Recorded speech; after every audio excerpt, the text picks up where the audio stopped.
Anong kabangagan itong ating nasisilayan ngayon, mga kababayan? Diyos ko.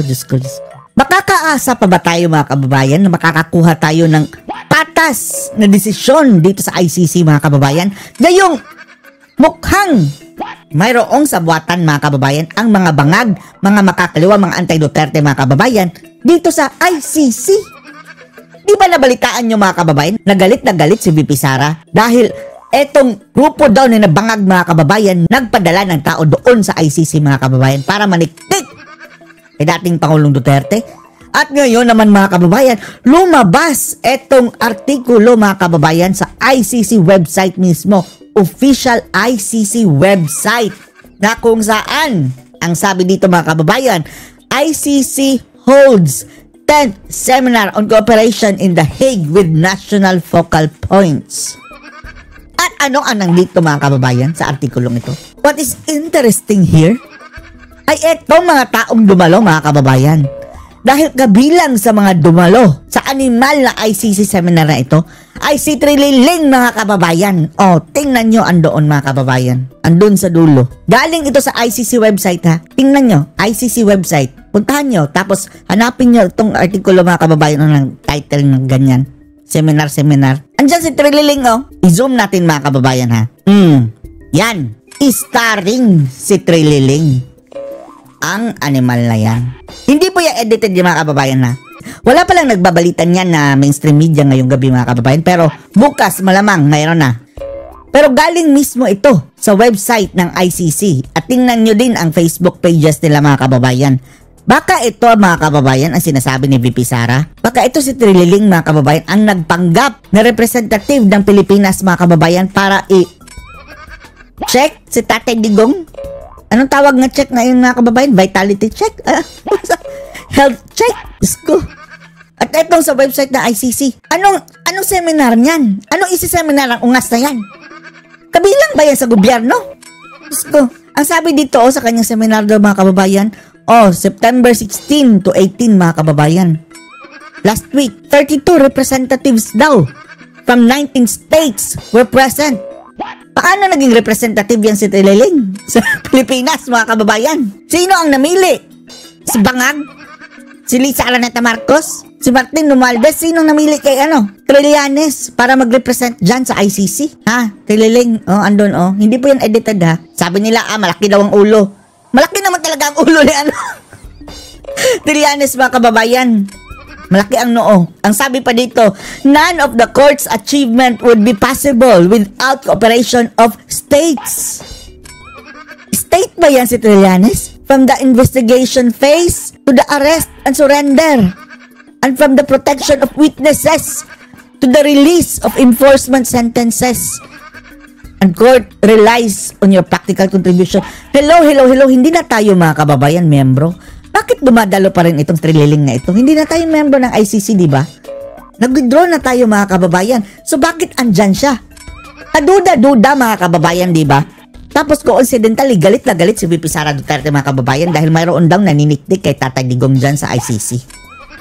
Baka yan na si Trililing, mga kababayan. Baka, di ba? Alam naman natin, kahit saan nandyan si Trililing, mayroon niyang mga nilulutong mga kaanimalan, mga kababayan. Di ba? Sa ganang mamamayan, yung mayroong Quadcom, binulgar na ng ganang mamamayan, mga kababayan, na andun si Trililing, siya ang nagkukumpas sa hearing. Siya nga ang uutos kina barbers daw, mga kababayan. Pakinggan nyo, yung pasabog ng ganang mamamayan, nakunan pa ng CCTV, mga kababayan, andun si Trillanes.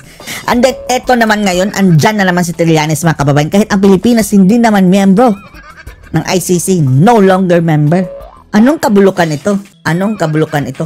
Tapos, tungkol doon, mga kababayan, sa check daw ng mga bangag sa kalusugan ni Tatay Digong sa ICC, pumalag si VP Sara Duterte, hindi nila pinayagan iyon. Nagalit ang DFA, mga kababayan. May karapatan daw sila. Hello, kayo nga ang nagpakidnap, mga animal kayo. Gobyerno ng Pilipinas, mga kababayan, nagpakidnap, tapos siya ang mag-check kay Tatay Digong kung andyan pa siya. What for? Sa kaugnay na bagay, mga kababayan, panoorin niyo po ito, ha. Kung ano man ang mangyari sa kanyang ama, handa dapat ang ICC at ang gobyerno. Ito ang sinasabi natin, mga kababayan. Nagalit si VP Sara. Dito sa palihim mga kababayan na pagpunta nila sa ICC, itong grupo ni Nabangag. And then coincidentally, andun din si Trilling. Nakaaligid-aligid mga kababayan, nag-seminar daw ang animal. Kung ano man ang mangyari sa kanyang ama, handa dapat ang ICC at ang lalong-lalo na't andun si Trilling mga kababayan. Baka anong gawin niya kay Tatay Digong? gobyerno ng Pilipinas na Bisita-bisita kunwari, no? Baka, ay Diyos ko, baka sakalin si Tatay Digong ng buisit na yun mga kababayan si Trillanes.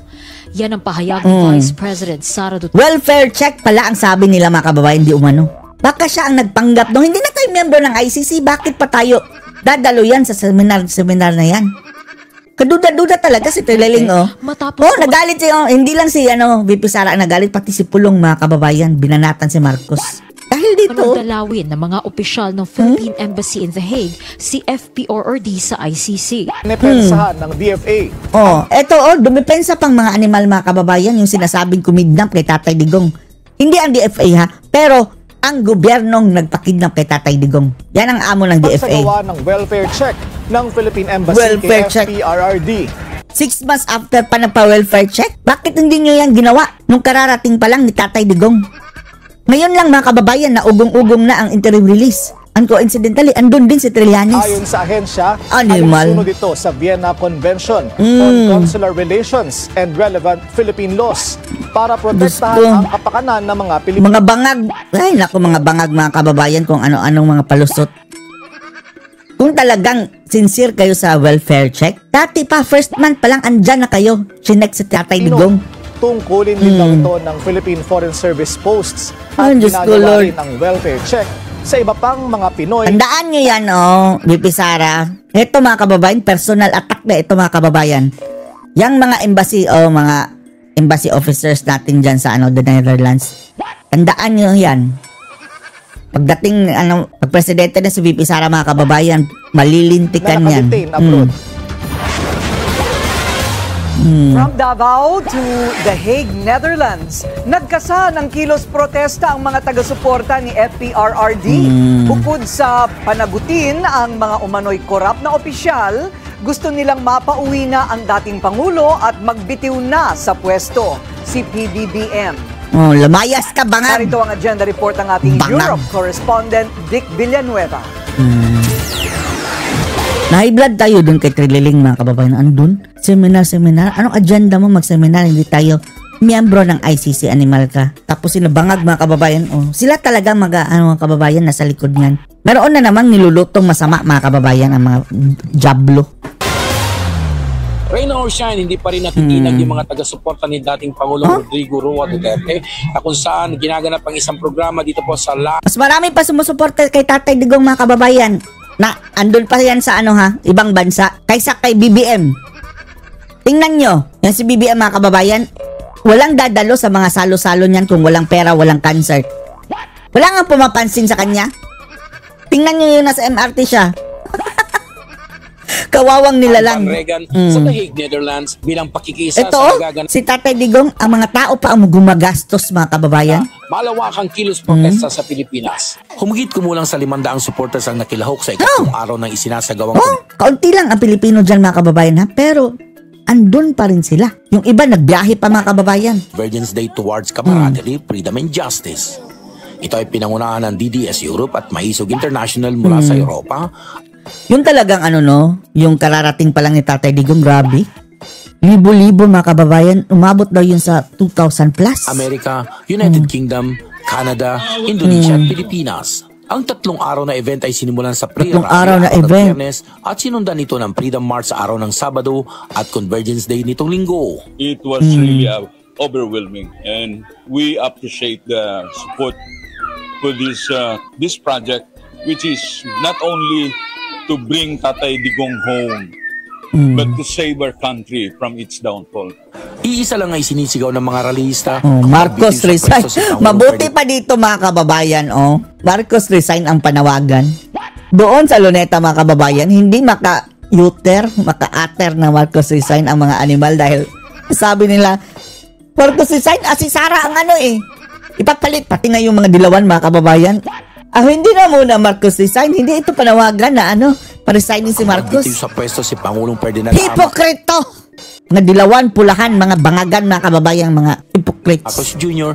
at ang madali ang pagpapauwi kay dating Pangulong Rodrigo Roa Duterte na 6 na buwan nang nakadetain sa ICC Detention Center sa kaso na sinampa sa kanya na AJK at Crime Against Humanity. Tapos, mayroon silang mga ginagawang mga kababuyan ngayon, mga kababayan, mga jablo, trililing at saka si bangag. Panauhin din sa okasyon ng dating may bahay ni FPRRD na si Elizabeth Zimmerman andun si Madam Zimmerman, abogado na tumayong panelist na magbibigay ng kani-kanilang saloobin at sasagot sa mga katanungan ng mga dumalo hinggil sa nangyayaring problema sa Pilipinas. Malamig pa yan, mga kababayan, ha? Naroon din ang dating Press Secretary Attorney Trixie Cruz Angeles andun si Attorney Trixie Commissioner Attorney JB Henlo Jr. na nagbigay din ng kanilang saloobin sa talamak na korupsyon sa Pilipinas. Sana all. Ingat kayo dyan, ha? Lalo na sa flood control project. Nakita natin na bakit lumala yung mga baha despite the fact na bilyon-bilyon yung mga proyekto sa flood control. Ayon naman kay Attorney Trixie, dapat daw sa simula pa lang noong 2024 ay napigilan na ni PBBM ang nangyayaring nagiging ugat ng korupsyon sa kanyang administrasyon. 2022 pa dapat. Hindi nilagas, tambalos-los. It's lip service eh. Because bakit 3 taon niya nagawa ito? Sabi pa ni mga kababayan Gonzon, bakit bigla kang nagising ngayon? Matapos kang natulog ng 3 taon. Tapos pagkagising pa, mga kababayan, matamlay pa. Bakit? Nakikita na natin 2024 with an 800 billion ayuda budget. 2023. Ayon sa isang British vlogger, Si Sarah, mga kababayan, nakita na yan. Yung unang budget deliberation, mga kababayan, ni BBM na ginawa. Sabi, in-insert. Una, tinanggihan niya. And then, later on, mga kababayan, naisahan siya. Reporter ni FPRRD, hindi na raw katanggap-tanggap ang nangyayaring korupsyon sa Pilipinas, lalong-lalo na sa usapin ng flood control project. There's a lot going on, isn't there? You know, I can't help but be upset, concerned, disgusted. Mabuti ito si Malcolm, mga kababayan, no? Withdraw of support na rin siya kay BBM, mga kababayan. Dati, parang may reservation pa siya sa banat kay mga kababayan sa mga bangag. Ngayon, hindi na siya natatakot, mga kababayan, na all-out support na kay Tatay Digong. Go, Malcolm. Matagal na itong pro Duterte, mga kababayan, si Malcolm. About the level of corruption, you know. Nagsimula ang outdoor program ganap na alas 11 ng umaga hanggang 1:00 ng hapon at nagtapos ito sa isang indoor salo-salo ng alas 12 ng hating gabi. Ang daming tao, mga kababayan. Dick Villanueva. Mahiya ka, BBM, Kung si BBM nito, mga kababayan, kahit pa manglibre siya doon sa ibang bansa, kahit pa magpakain siya, walang dadalo sa kanya. Ito, kaibahan nito, mga kababayan, ang mga tao pang gumagastos. Kusang loob. Billionaire News Channel, The Hague, Netherlands. The Hague. Kaugnay po niyan ay makakausap natin ngayon ICC accredited lawyer Sino Joel yan? Butuyan. Ang Anibal. Ay, demonyong yan. ICC accredited. Ay, nako. Outside ako lang yan sa mga kababayan na. Hindi yan parte ng prosecution. Nasa ICC. Ito yung mga kaliskis din na Renato Babalo, mga kababayan. Isa ito sa dahilan kung bakit ako lang sa Tatay Digong. Gandang gabi po sa inyo. Ano na naman kayong kasinungalingan ang ipagkakalat ito ngayon? Attorney Butuyan. Butuyan, pangalan palang daan, mga kababayan. Nasarap ng batukan.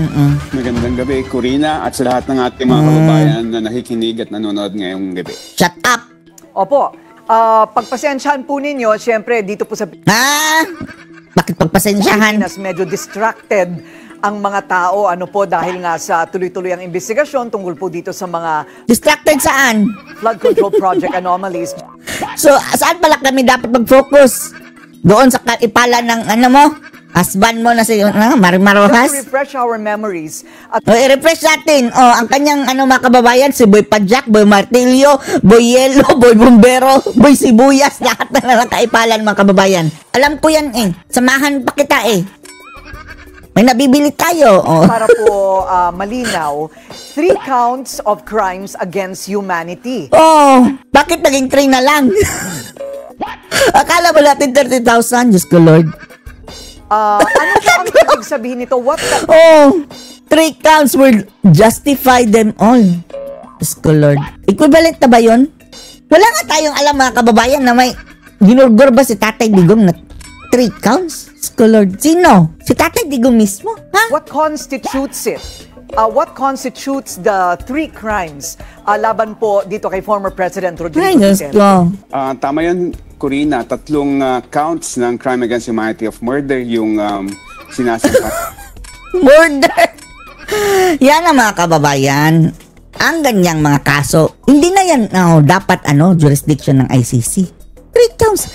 May mas marami pang nagurgur mga kababayan sa 3 na yan. Hindi nga yan.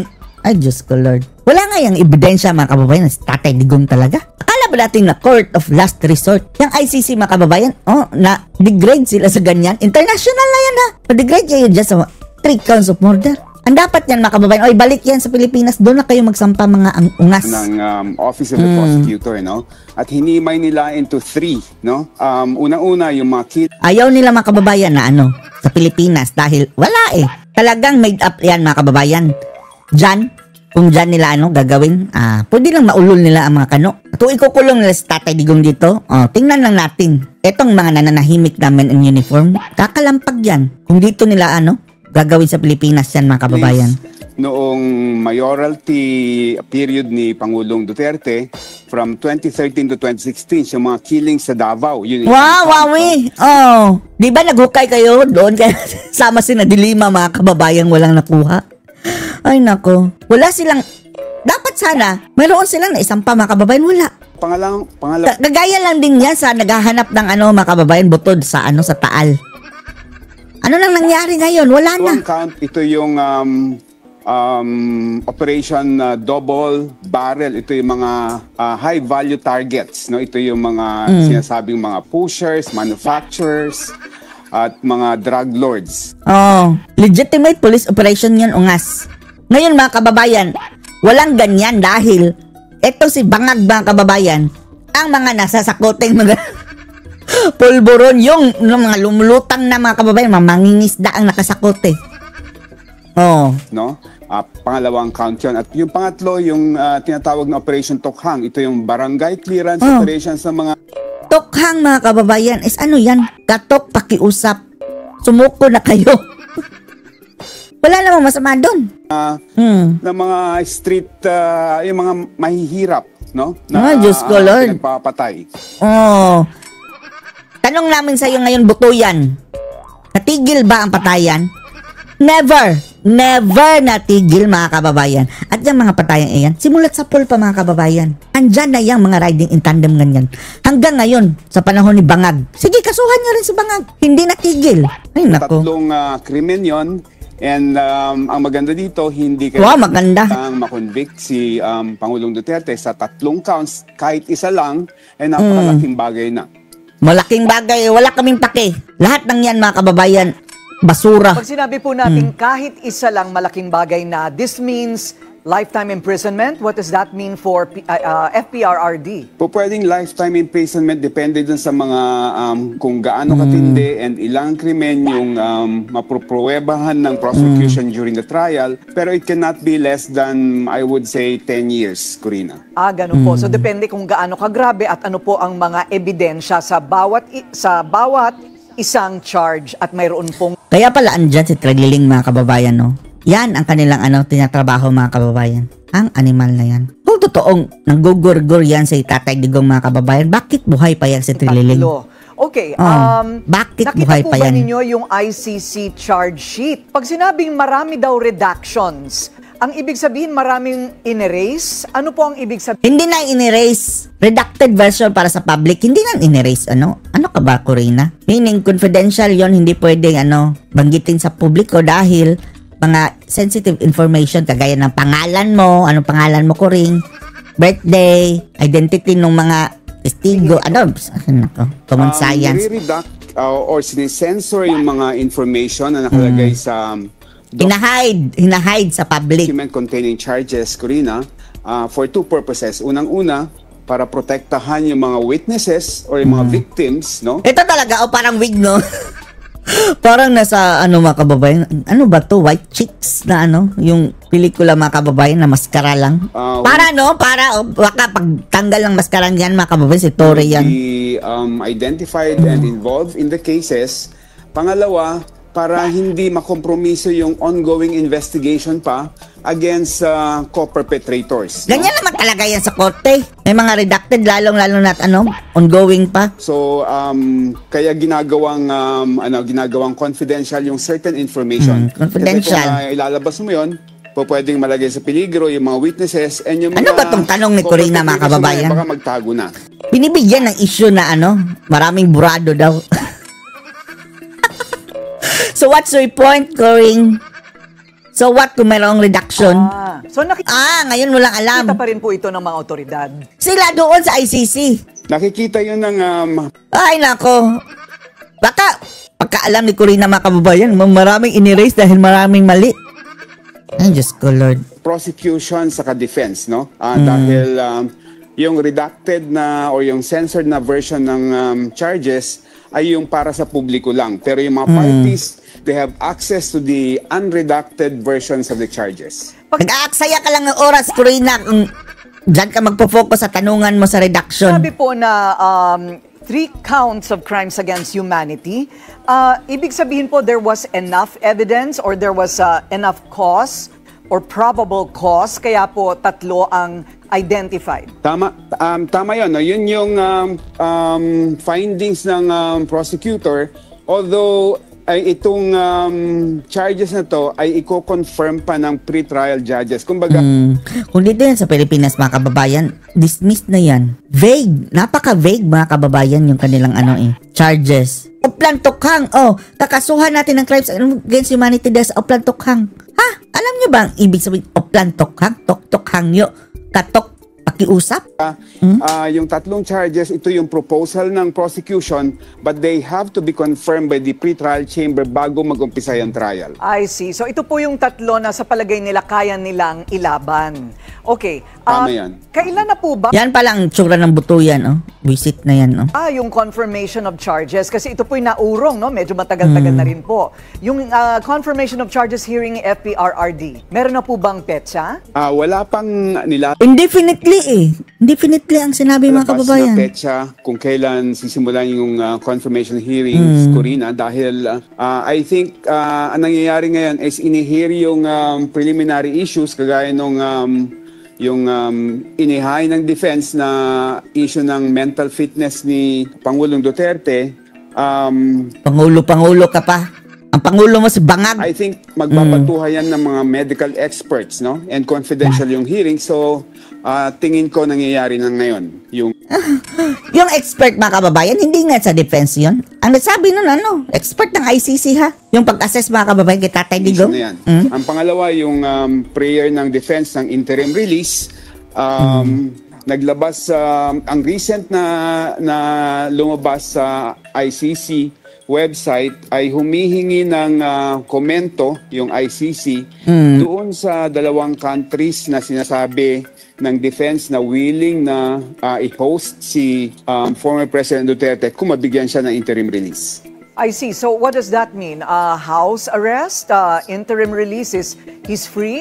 Siya po'y malaya na maglakad-lakad sa labas? Hindi. I-lay down ng pre-trial chamber yung conditions ng interim release. Di ba sinabi ng mga kababayan na bawal daw lumabas, bawal mag-gadget din, bawal makipag-usap sa iba? Parang house arrest lang, mga kababayan. Corina, so yun ang isang pag-uusapan, if ever, no? Pero actually, yung pag-uusap ng kung may country na pumapayag, meron na. It's actually... baka gapangin na naman yan, Bangag, mga kababayan, haharangin, no? At the lower totem pole of the requirements, no? Kasi even before you talk about kung may willing na country who will accept him, ang pinaka-importanting condition... Bakit hindi na lang dyan sa Netherlands? In a way, andyan na naman siya muna, no, na masatisfy ng defense ay unang-una, meron bang risk na hindi na bumalik sa jurisdiction ng ICC? Sana nga. Si former President Duterte kung ibibigyan siya ng interim release. Pwede natin kidnapin, mga kababayan, si Tatay Digong. Tatay Digong, alis na tayo dito. Pero dapat muna, mga kababayan, siguraduhin natin na pag-uwi ni Tatay Digong sa Pilipinas, wala nang bangag. Pangalawa, will there be risk in the lives and the security of the witnesses and the victims kung palalabasin siya? Pangatlo, will there be risk na gagawin niya ulit yung mga krimen? No, na, ano pang ni Tatay Digong? 80 years old. Charge against him, no? So, kailangan mo muna i-fulfill itong 3 conditions na to. Kailangan mo muna i-satisfy yung court na itong 3 conditions na to ay fulfilled bago pag-usapan yung issue na meron bang country na willing na mag-host sa kanya. Ayun, so kumbaga medyo malabo at mahirap bago yan po maibigay sa kanya. Would you know which 2 countries this are, sir? Redacted din yung issue na yan, Corina, pero alam na yan ng mga prosecutor, mga kababayan. Siyempre, alam na rin yun ng bangag. Baka gidapang na mga kababayan, baka kung ano-ano na naman ang sasabihin. Ang may history na nagbibigay pumapayag ng interim release ay yung Belgium, no? Tapos yung bansang Argentina, meron na ring indication. Belgium na lang.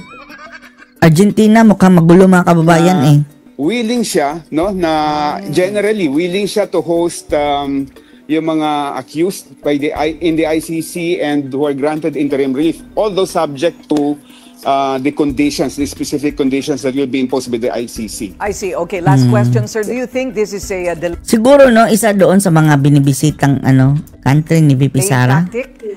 Kung sakali, how long is it possible that everybody has to wait dito po sa excited ka, Corina? Batukan kita. Hindi natin matansya at as of this time kung gaano haba yung hearing tungkol sa mental fitness ni former President Duterte, Corina. Although may indication dun sa may order ng korte na kailangan ready ka agad yung parties sa confirmation hearing immediately after ma-determine ng korte yung issue ng mental fitness. So mukhang talagang gusto magmadali talaga yung korte na tapusin kaagad yung preliminary issues at talagang gusto nilang mag-confirmation hearing na kaagad. Maraming salamat po sa inyong oras, ICC accredited lawyer from The Hague, Joel Butuyan. Udas ka! Udas ka. Trending sa social media ang komento ni Senador dito na naman tayo sa law bender, mga kababayan, Avatar. Erwin Tulfo na bend the law at ibalik ang ill-gotten funds sa mga sangkot sa flood control. Nag-explain na ba siya? Bakit niya sinabi yung kaululan, mga kababayan, airbender? Law bender? Protection Program.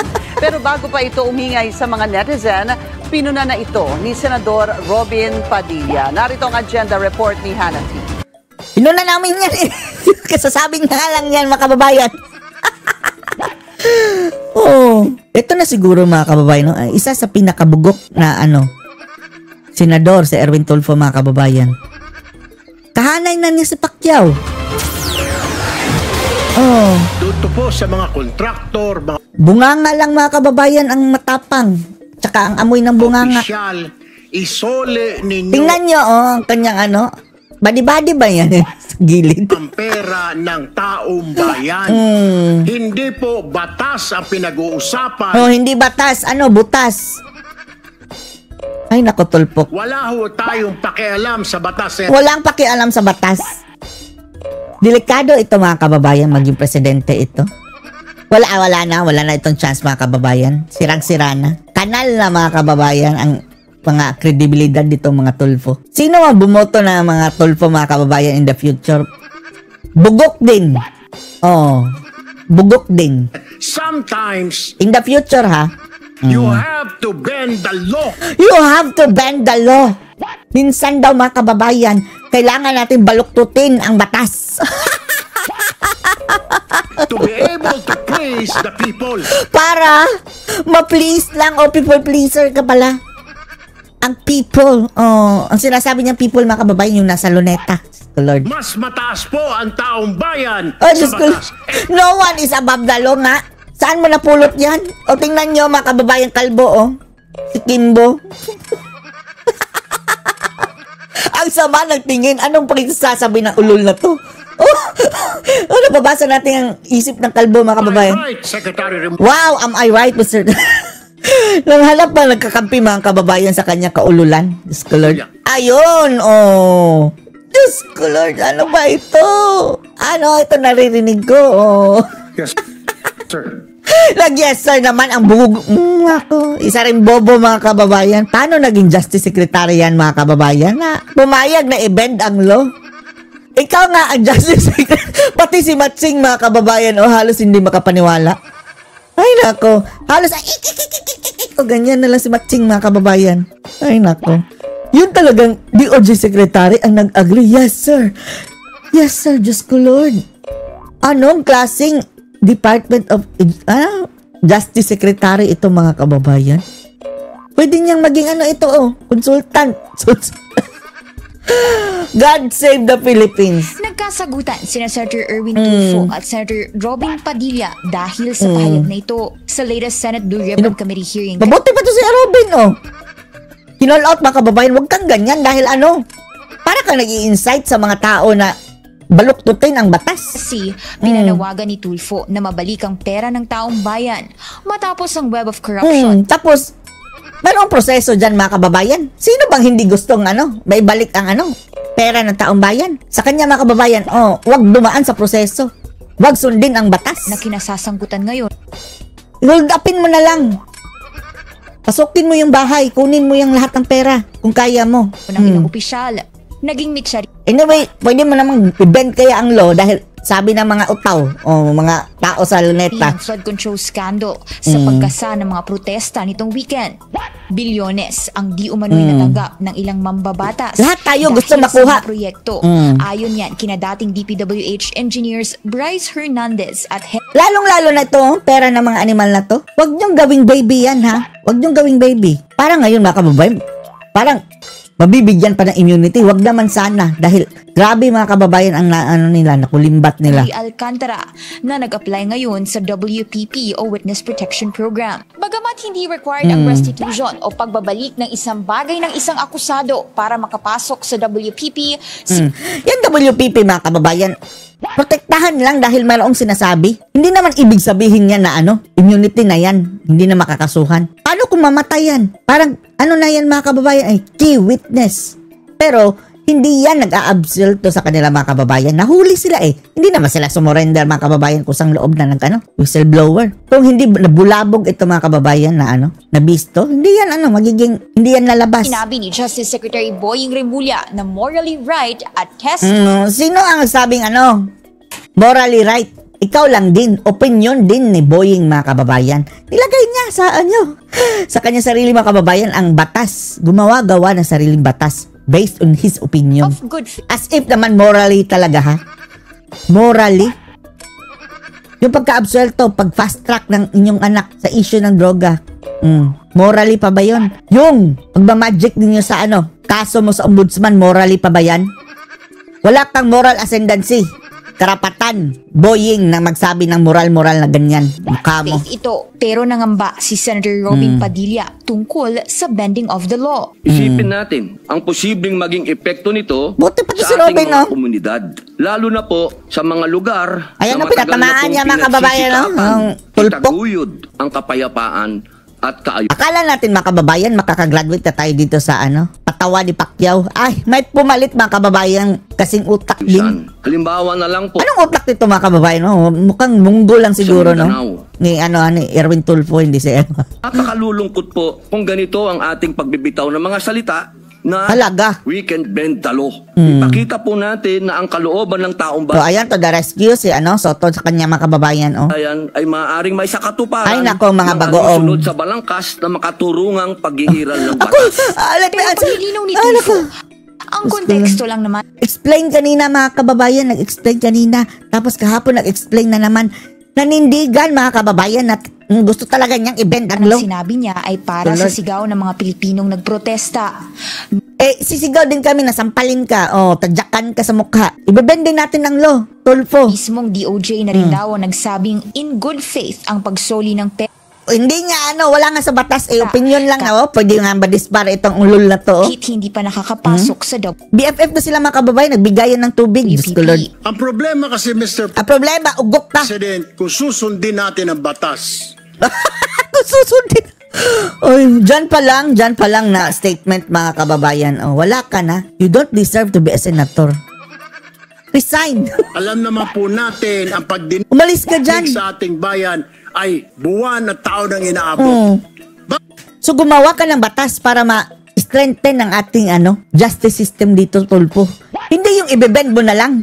Wala kang, ay Diyos ko Lord. Pagdating po sa dulo, wala na pong makuha ang gobyerno sa mga taong ito. Bakit? May makuha ba kayo ngayon? Masasauli ba lahat ng mga ninakaw mga kababayan? Siguro aabot na ng trilyon mga kababayan ang nanakaw pa lang. Tapos sasabi, sige babalik kami ng 5 million, 10 million. Ay Diyos ko Lord. Anyway, hindi naman dadaan ito sa korte kung magkano lang ibabalik natin. Tiway na. Kaululan na naman mga kababayan. Dapat lang daw magalit ayon kay Padilla.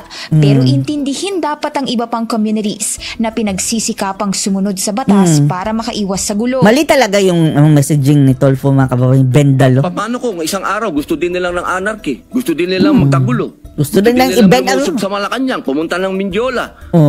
Yun po yung mga bagay po na dapat po natin ding isipin. Nilinaw ni Tulfo na wala siyang anumang intensyong... Walang intensyon. Hindi pa rin na kababayan, binabawi. Ako niyan, sige, nagkamali ako. Aaminin, man up, Tulfo. Wag mo lang i-justify. Ang justification niya, mga kababayan, sablay. Lalo siyang napapahama sa kanyang explanation. Kumpara ang sitwasyon ng Mindanao sa mga nagnakaw sa kaman ng bayan. Sino may sabing nagnakaw din, Ikaw lang naman ang nagkukumpara, Erwin? Siya, laging Mindanao raw. At nakadepende na nga sa... Yan mga taga Mindanao, huwag kayong maniwala dyan. Kasi sasabihin lang nilang taga, sila, Davao Oriental sila, kung eleksyon. Hindi na yan naglalagi dyan. Mga akusado. Wala na nga siguro yung bahay, hindi na umuwi na dyan. Yung kabataan lang nila, pero lumipat na yan sila. At for your information, kababayan yan ni Tambaloslos sa Leyte, mga kababayan. Base sa kanyang isang birth certificate. Dahil ewan na natin kung siya ba yung Erichon Wester sa Hawaii yung isa. Tapos yung isa sa Leyte, Tacloban mga kababayan. Ang binanganak. Kung isusoli nila ang kinuha nila. Para sa agenda, Hannah Kia, bilyonaryo. Anong masasabi niyo dito mga kababayan? Post your comments below.